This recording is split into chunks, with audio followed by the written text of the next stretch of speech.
Hello दोस्तों, स्वागत है आप सभी का आपके अपने YouTube चैनल भारत जी के विद अंजलि में। और आप सभी को छोटी दिवाली की हार्दिक शुभकामनाएं। आज अपन फोर्थ पार्ट पढ़ने जा रहे हैं, यानी कि एसएससी जीडी की चौथी क्लास है आज की अपनी। अगर आपने अभी तक 3 क्लासेस नहीं देखी है तो भारत जी के विद अंजलि के साथ में आप जुड़ के वो 3 पार्ट भी कंप्लीट कर सकते हैं। इसके साथ में ही मैंने एक वीडियो और डाला था कि एसएससी जीडी को 60 दिन में क्रैक कैसे करें, उसकी रणनीति कैसे क्या है। वो वीडियो भी अगर आपने अभी तक नहीं देखा है तो वो भी आप देख सकते हैं। चलिए शुरुआत करते हैं इस नए सेशन की। इसमें सारे एसएससी जीडी के मिक्स अप क्वेश्चन रहेंगे, यानी कि आपको इसमें हिंदी, साइंस, भारत जी के, स्टैटिक जी के, जनरल नॉलेज, ये सारी चीज़ें आपको इस वीडियो में देखने को मिलेगी। चलिए, प्रथम क्वेश्चन है अपना, मध्य प्रदेश का शिवपुरी राष्ट्रीय पार्क किसके लिए महत्वपूर्ण है। यानी कि मध्य प्रदेश में एक आपके 2 क्वेश्चन यहाँ से कंप्लीट होते हैं। प्रथम है मध्य प्रदेश का जो राष्ट्रीय पार्क है शिवपुरी, ये कहाँ पे है, तो ये मध्य प्रदेश के शिवपुरी में स्थित है। प्रथम क्वेश्चन ये बनता है। सेकंड, किसके लिए महत्वपूर्ण है, मतलब यहाँ पे कौन सी चीजें हैं, तो ये चीता के लिए फेमस है। किसके लिए फेमस है ये, तो ये चीता के लिए फेमस है। चीता, चीतल और तेंदुआ। तो अधिकतर आपको एग्जाम में ये 2 ऑप्शन देखने को मिलेंगे, चीतल और तेंदुआ, ये दोनों साथ में देखने को मिल सकते हैं। डेसिबल शब्द किससे संबंधित है, तो डेसिबल किस में मापा जाता है कि ध्वनि की तीव्रता किस में मापते हैं अपन, तो डेसिबल के अंदर मापी जाती है। तीसरा क्वेश्चन है, वन महोत्सव किससे संबंधित है। वन महोत्सव किससे संबंधित है, आपसे पूछा गया है, तो ये संबंधित है पेड़ों से, यानी कि पेड़ लगाओ। किससे संबंधित है, पेड़ लगाओ, इससे संबंधित है ये वन महोत्सव। अगर बात करें वृक्षारोपण और वन महोत्सव की, तो ये किसकी देन है, तो ये के.एम. मुंशी, के.एम. मुंशी, इनके द्वारा ही क्या किया जाता है, 1 से 7 जुलाई को कौन सा सप्ताह अपन मनाते हैं, तो वृक्षारोपण सप्ताह अपन मनाते हैं। वृक्षारोपण तो कब मनाते हैं इसको, 1 से 7 जुलाई के अंदर। ये पूरा हफ्ता क्या चलता है, वृक्षारोपण के लिए चलता है। और इसकी शुरुआत कौन करते हैं, के.एम. मुंशी जी के द्वारा इसकी शुरुआत की जाती है। भारतीय रिजर्व बैंक के लेखा वर्ष की अवधि पूछी गई है। लेखा वर्ष कुछ भी नहीं है, आपको सिर्फ डराने के लिए ऐसे क्वेश्चन दिए जाते हैं। लेखा वर्ष बहुत सारों को समझ में आ जाएगा, बहुत सारों को समझ में नहीं आएगा। लेखा वर्ष क्या होता है, सीधा सा कहें तो बजट आपसे पूछा गया है कि इसका समय आपसे पूछा गया है अप्रैल और मार्च, यानी मार्च से लेके अप्रैल के मध्य क्या होता है, बजट पेश होता है। तो ये चीज आपसे पूछी गई है कि भारतीय आरबीआई का, रिजर्व बैंक का लेखा वर्ष आपसे पूछा गया है। यानी कि लेखा वर्ष दे दिया तो बहुत सारे कंफ्यूज हो जाएंगे कि साल वगैरह भी आ सकता है इसमें, तो ये महीने आपसे पूछे गए हैं। भारत में न्यूनतम मजदूरी अधिनियम किस वर्ष में पहली बार स्वीकृत हुआ था, तो पहली बार ये कब स्वीकृत होता है, 1948 के अंदर। कब होता है, 1948 के अंदर ये स्वीकृत होता है। ये पहली बार हुई थी चीज। उसके अलावा अगर 1948 को एक और इम्पोर्टेंट पूछे जाने वाला क्वेश्चन में अगर आपको बताऊं तो वो कौन सा आता है, WHO की स्थापना। WHO की स्थापना कब होती है, तो ये भी कब होती है, 1948 को। WHO की फुल फॉर्म क्या होती है, ये आप मुझे कमेंट करके बताएंगे। आगे बढ़े, आप इसका स्क्रीनशॉट ले सकते हैं। नेक्स्ट, मानव विकास सूचकांक किससे विकसित किया गया है, तो किससे विकसित करते हैं इसको करते हैं महबूब उल हक। किसके द्वारा किया जाता है, महबूब उल हक के द्वारा मानव विकास सूचकांक को विकसित किया जाता है। दक्षिणी पश्चिमी मानसून के तत्काल के बाद बोई जाने वाले फसल को क्या कहा जाता है। अगर आप कोई भी एग्जाम फाइट करते हैं तो आपको इससे संबंधित क्वेश्चन जरूर देखने को मिलेगा कि खरीफ की फसल बताइए, रबी की बताइए, जायद की बताइए, इसके अलावा नकदी फसल कौन सी आती है। तो फसल से संबंधित आपके 1 से 2 क्वेश्चन जरूर आएंगे, तो आप इनको अच्छे से नोट डाउन कर लीजिए। तो दक्षिणी पश्चिमी मानसून के तत्काल बाद बोई गई फसल को क्या कहा जाता है, तो इसको कहा जाता है खरीफ की फसल। खरीफ की फसल इसको कहा जाता है। शांत घाटी किस राज्य में है, ये दो क्वेश्चन एक साथ बन जाए तो आप कंफ्यूज हो जाओगे। शांत घाटी और एक क्या आती है, फूलों की घाटी। ये घाटी घाटी से बहुत सारे कंफ्यूज हो जाते हैं कि घाटी एक ही हो सकती है। अगर शांत घाटी की बात करें तो ये आती है केरल के अंदर। कहाँ आती है, केरल के अंदर। केरल में है शांत घाटी। और अगर बात करें फूलों की घाटी कहाँ पे है, तो ये आती है उत्तराखंड के अंदर। कहाँ पे है ये, उत्तराखंड के अंदर आती है फूलों की घाटी। सुनामी का मुख्य कारण क्या है, आपसे पूछा गया है कि सुनामी क्यों आता है, ये भी क्वेश्चन आ सकता है। सुनामी किस वजह से आता है या इसके आने का कारण क्या हो सकता है। तो सुनामी का मुख्य कारण ये है कि समुद्री लहरें, पहली तो क्या आती है, समुद्री लहरें। समुद्री लहरें के आने के कारण, और अगर आपको ये ऑप्शन में नहीं देखने को मिले तो आपको दूसरा ऑप्शन ये देखने को मिलेगा, भूकंप के कारण। क्या आएगा, भूकंप। तो दोनों में से कोई भी आए, क्योंकि ऑप्शन 4 आएंगे, 4 में से ये अगर समुद्री लहरें आती है इसके साथ में भूकंप आ सकता है, और अगर सिर्फ भूकंप लिखा हुआ है तो भी आपको यही राइट लगाना है। भारत का केंद्रीय औषध अनुसंधान संस्थान कहाँ पे है, तो ये आपसे पूछा गया है। तो ये कहाँ पे आता है, केंद्रीय औषध अनुसंधान, तो ये आता है लखनऊ। और लखनऊ कहाँ आ जाता है, यूपी के अंदर। यूपी से कौन कौन ये वीडियो देख रहा है मुझे कमेंट करके जरूर बताइएगा। आगे बढ़े, आप इसका स्क्रीनशॉट ले सकते हैं। नेक्स्ट है, राष्ट्रपति द्वारा राज्य के सदस्यों के नामांकन का नियम किस देश के संविधान से लिया गया है। तो कौन से देश के संविधान से लिया जाता है, ये आपसे पूछा गया है। तो ये लिया गया है आयरलैंड के। भारत का संविधान, अगर संविधान की बात करें तो इसको बनने में कितना समय लगता है, 2 वर्ष 11 माह 18 दिन। कितना टाइम लगता है, 2 वर्ष 11 माह 18 दिन। ये वाला क्वेश्चन भी काफी टाइम सारी एग्जाम में रिपीट हो चुका है, तो आप इसको अच्छे से नोट डाउन कर लीजिए। इसके अलावा अगर आपसे पूछा जाए संविधान के बारे में, तो संविधान क्या है, सभी देशों का सम्मिश्रण है। अपना भारतीय संविधान जो है सब देशों का सम्मिश्रण है। इसके अलावा तीसरा क्वेश्चन बनेगा संविधान से संबंधित कि लिखित और निर्मित संविधान कौन से देश का है, तो वो भारत देश का है। अगर आपसे पूछा जाए कि लिखित निर्मित संविधान कौन से देश का नहीं है, तो वो आ जाएगा इंग्लैंड। वहाँ का संविधान क्या है, लिखित नहीं है। और अगर आपसे पूछा जाए कि लचीला और कठोरतापन दोनों ही कौन से संविधान में देखने को मिलता है, तो ये किस में देखने को मिलता है, भारत के संविधान के अंदर। ये आप मुझे कमेंट करके बताइएगा। इसके बारे में अगर आपको इससे ज़्यादा और कुछ बातें पता हो तो वो मुझे आप कमेंट करके जरूर बताइएगा। सर्वसत्ता संपन्न संसद की अवधारणा किस देश की देन है, तो कौन से देश की देन है आपसे पूछा गया है, तो ये आ जाती है इंग्लैंड की। कौन से देश की है, इंग्लैंड की देन है। भारत के संविधान का निर्माता किसे माना जाता है, मतलब भारत का संविधान इन्होंने लिखा है। और भारतीय संविधान की बुक अभी कहाँ पे पड़ी हुई है और कौन से लिक्विड फॉर्म में उसको रखी हुई है, ये आप मुझे बताएंगे। तो संविधान निर्माता किसे माना जाता है, doctor B are Ambedkar ji को।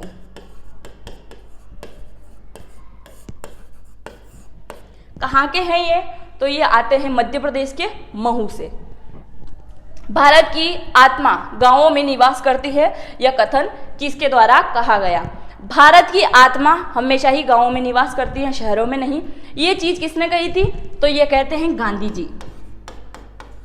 अगर आपने 10th 12th अच्छे से पढ़ा है, 10th में ये वाला क्वेश्चन आता है कि भारत की आत्मा कहाँ बसती है। और अगर जिनके बच्चों के 11th 12th में आर्ट्स सही है उनको भी अच्छे से पता होगा।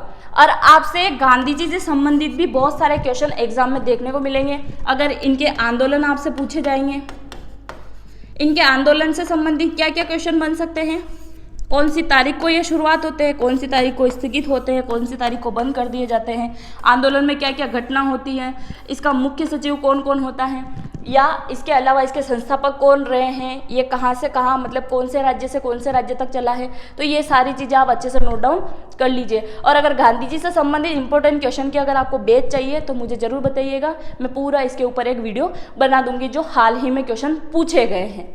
गांधी जी द्वारा सन 1933 तक संपादित समाचार पत्र का नाम क्या रखा गया है।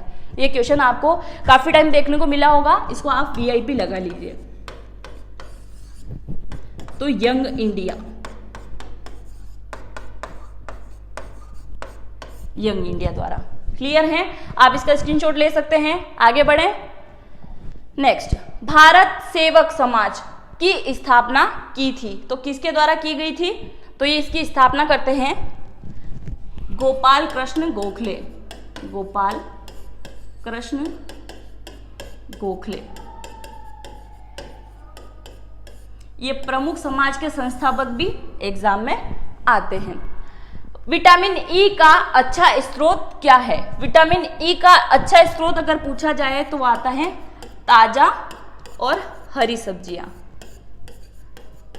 ये क्वेश्चन आपको लग रहा होगा कि ऐसा क्वेश्चन कौन सा एग्जाम में आएगा, तो ये वाला क्वेश्चन मैंने आपकी एसएससी जीडी के ओल्ड पेपर से ही उठाया हुआ है, तो आप इसको अच्छे से नोट डाउन कर लीजिए। अगर विटामिन डी का अच्छा स्रोत आपसे पूछा जाए तो सूर्य का प्रकाश और आंवला, ये दो ऑप्शन भी काफी टाइम रिपीट होते हैं, तो आप इनको अच्छे से नोट डाउन कर लीजिए। पेनिसिलिन किससे प्राप्त किया जाता है? पेनिसिलिन किससे प्राप्त किया जाता है आपसे पूछा गया है, तो ये प्राप्त किया जाता है फफूंद से, फफूंद के द्वारा ये प्राप्त किया जाता है पेनिसिलिन। मानव शरीर में कुल कितनी हड्डियां होती हैं? मानव शरीर की अगर बात करें तो कुल कितनी हड्डियां होती हैं? तो इसमें होती हैं 206 हड्डी। और अगर बच्चे के जन्म के समय की बात करें तो उसमें कितनी हड्डियां होती हैं, ये आप मुझे कमेंट करके बताएंगे। पीत का स्रोत क्या होता है? पीत का स्रोत, पीत का स्रोत यकृत। क्या होता है? पीत का स्रोत होता है यकृत। अब बात करें पीत की कि पीत क्या होता है, तो पीत क्या है? जब आपको वोमिटिंग होती है, उल्टी होती है, तो एक येलो कलर का कड़वा सा पदार्थ निकलता है, जो क्या होता है यकृत के अंदर बनता है या जम जाता है, उसको क्या कहा जाता है? पीत। पीत या बलगम दोनों में एक ही समानता है। आगे बढ़े। मानव शरीर का सबसे बड़ा अंग कौन सा है? अगर अंग भी पूछा जाए तो यही आता है। क्या आता है? यकृत। और अगर आपसे सबसे बड़ी हड्डी पूछा जाए तो फीमर, जांघ की हड्डी होती है। और अगर आपसे छोटी हड्डी पूछ लिया जाए तो वो भी आपको पता ही होगा, कान की, स्टेपिस को कहा जाता है। सूर्य के सबसे निकट कौन सा ग्रह है? सूर्य के सबसे निकट ग्रह कौन सा है? तो ये आता है बुध। कौन सा ग्रह है? बुध, जो कि है सूर्य के सबसे निकट है। 5 पीढ़ी के कंप्यूटर में क्या उपलब्ध नहीं होता है? 5 पीढ़ी के कंप्यूटर में क्या उपलब्ध नहीं होता है? तो इसमें क्या होता है? नियमित टयूब, नियमित टयूब उपस्थित नहीं होता है। किसी कंप्यूटर में जोड़ना, तुलना करना और मिलाना कार्य किससे होता है? तो किससे होता है ये? तो ये होता है स्मृति चिप के कारण। स्मृति चिप के कारण होता है, याददाश्त की वजह से होता है। क्लियर है? नेहरू ट्रॉफी इस खेल से संबंधित है। नेहरू ट्रॉफी, नेहरू ट्रॉफी इस खेल से संबंधित है। ये संबंधित है फुटबॉल से। आपको इनके बारे में भी अच्छे से पता होना चाहिए कि कौन सी ट्रॉफी या कौन सा खेल शब्द किससे संबंधित है। Football, cricket, hockey, table tennis वगैरह इनसे संबंधित भी काफी टाइम एग्जाम में क्वेश्चन आते हैं कि कौन सी ट्रॉफी कौन से खेल से संबंधित है। आगे बढ़े। इंसुलिन का आविष्कार किसने किया था? इंसुलिन का आविष्कार आपसे पूछा गया है, ये कौन करते हैं? तो इनका नाम क्या है? बॉटिंग, एफ बॉटिंग, एफ बॉटिंग। इनके द्वारा क्या किया जाता है? इंसुलिन का आविष्कार किया जाता है। भाषा की सबसे छोटी इकाई क्या है? भाषा की सबसे छोटी इकाई आपसे पूछी जाए, ये हिंदी का क्वेश्चन है, तो भाषा की सबसे छोटी इकाई हो जाएगी वर्ण। क्या होती है? वर्ण। सेकंड क्वेश्चन है, अगर आपसे पूछा जाए कि हिंदी में मूलतः कितने वर्ण होते हैं, तो कितने होते हैं? 46। कितने होते हैं? 46 वर्ण होते हैं। यदि नीचे का होठ पूरी तरह काट दिया जाए तो किस ध्वनि के उच्चार में ण में कठिनाई होती है? यानी कि ये वाला क्वेश्चन भी मैंने एसएससी जीडी के ओल्ड पेपर से लिया है। ये वाले क्वेश्चन देख के बहुत सारों को लगेगा कि मैं कौन से क्वेश्चन उठा के लाई हूँ, पर हिंदी में ऐसे ही क्वेश्चन आपके आए हुए हैं। नीचे, यदि नीचे के होठ को पूरी तरह काट दिया जाए तो किस ध्वनि के उपचार में ण में कठिनाई होगी। आप वीडियो को यही स्किप कीजिए, मतलब पॉज कीजिए, रोक दीजिए और फिर मुझे बताइए कि इसमें आपका आंसर क्या होगा। आप ऐसे भी प्रायोगिक करके भी इसका आंसर दे सकते हैं। जैसे अपन ख बोलेंगे तो भी चलेगा, क्योंकि नीचे वाले होठ का इसमें कोई उपयोग नहीं है। ख। ल बोलेंगे तो उसमें भी चलेगा, र बोलेंगे तो उसमें भी चलेगा, पर ब बोलोगे अगर आप तो उसमें आपको क्या चाहिए, दोनों होठ की आपको जरूरत होगी। तो इसका आंसर क्या है, ब। अगर नीचे का होठ नहीं होगा तो ण में आपको कठिनाई होगी और वो ब शब्द आप बिना होठ हिलाए नहीं बोल पाएंगे। ICC player of the month award किसने जीता। अभी कौन कौन कोशिश कर रहा है कि ब बिना होठ हिलाए बोल सकते हैं कि नहीं ये जरूर बताइएगा। ICC player of the month award किसने जीता है, तो कौन जीतते हैं, ये जीतते हैं सिकंदर राजा। सिकंदर राजा कहाँ से आते हैं ये, तो जिम्बाब्वे से आते हैं। ये पुरुष में इन्होंने जीता है। महिला में किसने जीता है ये आप मुझे कमेंट करके बताएंगे। महिला में किसने जीता है ये आप मुझे कमेंट करके बताएंगे। और ये महिला कहाँ से आती हैं, तो ये आती है ऑस्ट्रेलिया से, पर इसका नाम मैं नहीं बताऊंगी, आप मुझे कमेंट करके बताएंगे, क्योंकि अभी इससे पहले वाले वीडियो पे बहुत सारे बच्चों ने इसका आंसर भी दिया है, तो आप भी मुझे आंसर जरूर बताइएगा। मैं नेक्स्ट वाले वीडियो में कोशिश करूंगी कि आप सभी के कमेंट की एक मैं स्क्रीन पे लेके आऊंगी, आप सभी ने कमेंट किया है। विश्व कुश्ती चैंपियनशिप 2022 में महिलाओं के लिए 53 किलोग्राम वर्ग में कांस्य पदक किसने जीता है। कांस्य पदक इन्होंने जीता है, 53 किलोग्राम इन्होंने भार वर्ग उठाया था और कुश्ती में ये जाती है। इनका नाम क्या है, विनेश फोगाट। विनेश फोगाट। ये करंट का क्वेश्चन है, तो आप इसको अच्छे से याद कर लीजिए। टेस्ट चैंपियनशिप 2023 और 25 दोनों मुकाबले में मेजबानी कौन सा देश करेगा, तो कौन सा देश इसमें मेजबानी करेगा ये आपसे पूछा गया है, तो ये करेगा इंग्लैंड। कौन करेगा, इंग्लैंड के द्वारा इसकी मेजबानी की जाएगी। विश्व एड्स दिवस कब मनाया जाता है, विश्व एड्स दिवस मनाया जाता है 1 दिसंबर को। 1 दिसंबर को विश्व एड्स दिवस। ये आपको याद रखने का आसान तरीका है कि एड्स मतलब एंड का महीना यानी कि दिसंबर, और एड्स मतलब एक भी होता है, तो आप 1 दिसंबर अच्छे से इसको याद रख सकते हैं। सुशासन दिवस कब मनाया जाता है, तो ये मनाया जाता है 25 दिसंबर को। 25 दिसंबर को ये मनाया जाता है। अगर बात करें सुशासन दिवस किसके जन्म दिवस पर मनाया जाता है, तो इसके दिन जन्म होता है अटल बिहारी वाजपेयी जी का।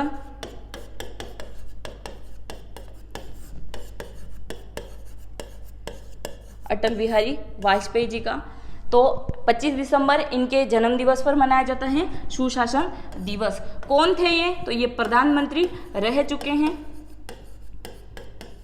अटल बिहारी वाजपेयी जी। क्लियर है। एलिफेंटा की गुफाएं कहाँ पे स्थित हैं, एलिफेंटा की गुफाएं ये आती है महाराष्ट्र में। कहाँ आती हैं, महाराष्ट्र में आती है एलिफेंटा की गुफाएं। अगर बात करें कि इसका निर्माण किसने करवाया था, तो राष्ट्रकूटों द्वारा इसका निर्माण करवाया गया था। राष्ट्रकूटों द्वारा क्या किया गया था, इसका निर्माण करवाया गया था। सबसे फेमस क्वेश्चन है ये गुफाओं के बारे में बनने वाला। दूसरा बनेगा भीमबेटका की गुफाएं कहाँ हैं, और ये कहाँ पे आ जाती है, मध्य प्रदेश के अंदर। चौथा बनेगा अजंता एलोरा की गुफाएं कहाँ हैं, तो वो भी महाराष्ट्र के अंदर है, तो ये भी आप अच्छे से नोट डाउन कर लीजिए। आगे बढ़ें।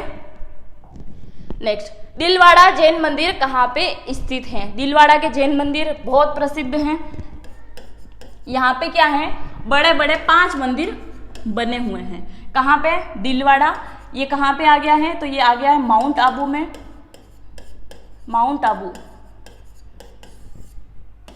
माउंट आबू कौन कौन जाके आया है, पहले तो आप ये बताइए। माउंट आबू। दिलवाड़ा जैन मंदिर कहाँ पे है? तो माउंट आबू। माउंट आबू कहाँ पे है? तो राजस्थान का सिरोही जिला, राजस्थान का सिरोही जिला। इस सिरोही जिले के अंदर है, पहाड़ पे बसा हुआ है पूरा माउंट आबू। अगर आप कभी जाना चाहें तो पानी के मौसम में जरूर जाइएगा, बहुत अच्छा है, हमारे इधर से बहुत पास में है।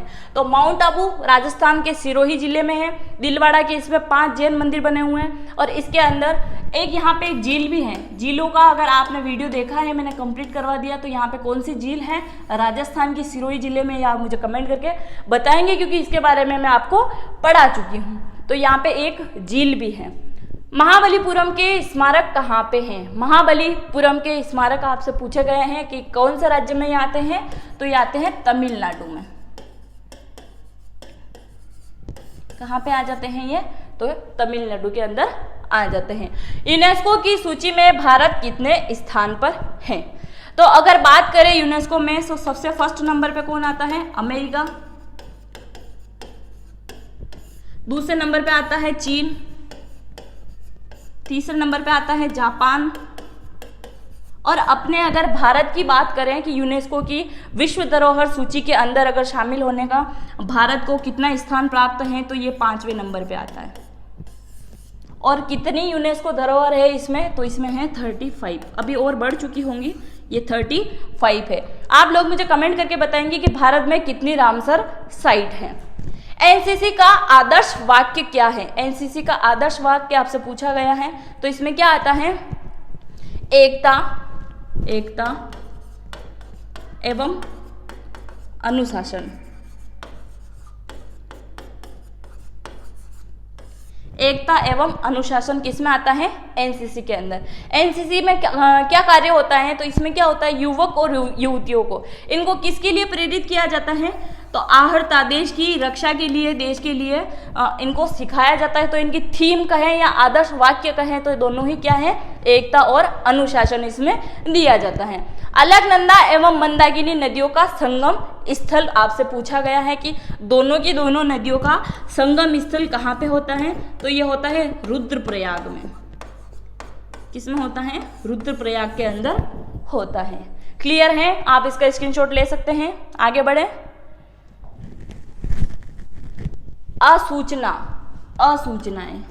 असूचना ब्यूरो यानी कि आईबी का मुख्य कार्य क्या होता है? तो इसका कार्य होता है भारतीय आंतरिक क्षेत्र को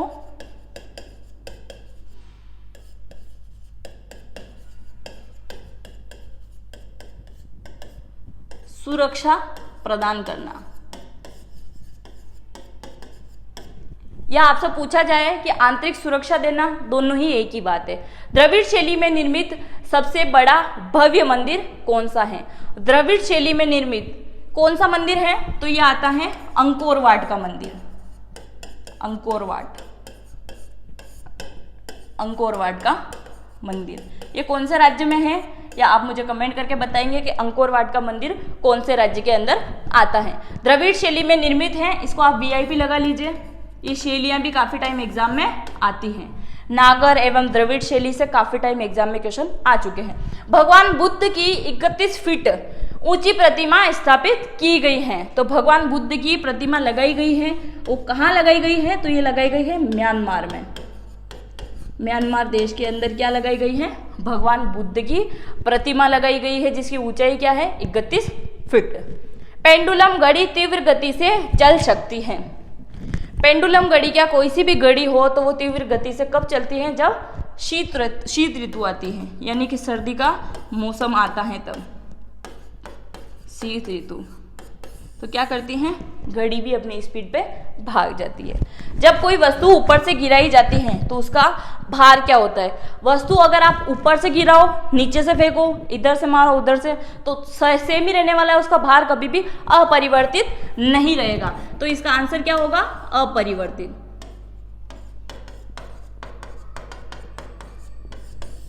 अपरिवर्तित, इसके भार में कोई भी चेंजेस नहीं आएगा। आगे बढ़े। एक अंतरिक्ष यात्री को एक अंतरिक्ष यान में पृथ्वी की परिक्रमा करते समय अनुभव होता है। तो किसका अनुभव होता है, ये आपसे पूछा गया है। तो ये होता है भारहीनता का, किसका होता है? भारहीनता, यानी कि इनको कोई भी वजन नहीं लगता है अगर ये अंतरिक्ष यान में बैठे हुए हैं और पृथ्वी की परिक्रमा अगर ये कर रहे हैं और अंतरिक्ष यान में ये बैठ गए हैं, तो इनको क्या होता है? भारहीनता की अनुभव होता है, यानी इनको कोई भी वेट या वजन नहीं लगता है। अगर आपसे ये वाला क्वेश्चन पूछा जाए कि अंतरिक्ष यात्री को अंतरिक्ष यान में बैठने के बाद में आकाश का रंग कैसा दिखाई देता है, ये वाला क्वेश्चन भी आर्मी की एग्जाम में आ चुका है, तो संभावना है कि आपकी एग्जाम में भी आ जाए। तो कैसा दिखाई देता है? काले रंग का, काले रंग का दिखाई देता है। क्लियर है? तुल्यकाली उपग्रह के परिक्रमण की अवधि क्या होती है? परिक्रमण की अवधि आपसे पूछी गई है, तो इसको परिक्रमण करने में कितना समय लग जाता है? तो इसको लगता है 24 घंटे। कितना लगता है? 24 घंटे इनको लग जाता है, 24 घंटे। जंगल का पर्यायवाची शब्द नहीं है। अगर शब्द नहीं है तो ये क्या है? पुष्प व राज। ये कुछ भी ऑप्शन दे सकते हैं, ये नहीं है। और अगर आपसे पूछा जाए कि जंगल का पर्यायवाची शब्द है तो क्या है? अरण्य। अरण्य इसका पर्यायवाची शब्द है। सरस्वती का पर्यायवाची शब्द होता है, तो इसका क्या होता है? वाग्देवी। और वाग्देवी से संबंधित भी भारत में एक पुरस्कार दिया जाता है, तो कौन से क्षेत्र में ये दिया जाता है ये आप मुझे बताएंगे। सरस्वती का पर्यायवाची शब्द क्या होता है? वाग्देवी। और दूसरा आए तो क्या आ सकता है? वीणा की देवी। दोनों ही एक ही हैं, बस घुमा फिरा के आपको पूछ सकते हैं। युग्म शब्द विपणन, विपिन का सही अर्थ क्या होता है? ये आपसे पूछा गया है, तो इसमें क्या होता है? विपणन का अर्थ होता है बाजार। क्या होता है इसका अर्थ? बाजार। और अगर विपिन का अगर आपसे पूछा जाए तो विपिन का अर्थ होता है दरिद्रता या गरीबी। क्या होता है? गरीबी। इसका अर्थ क्या होता है? गरीबी। ये थे अपने एसएससी जीडी के टॉप 50 क्वेश्चन। आई होप आपको समझ में आए होंगे। अगर आपको वीडियो अच्छा लगा है तो लाइक करें और अपने दोस्तों के साथ जरूर शेयर करें। मिलते हैं अपन नेक्स्ट वीडियो में। बाय।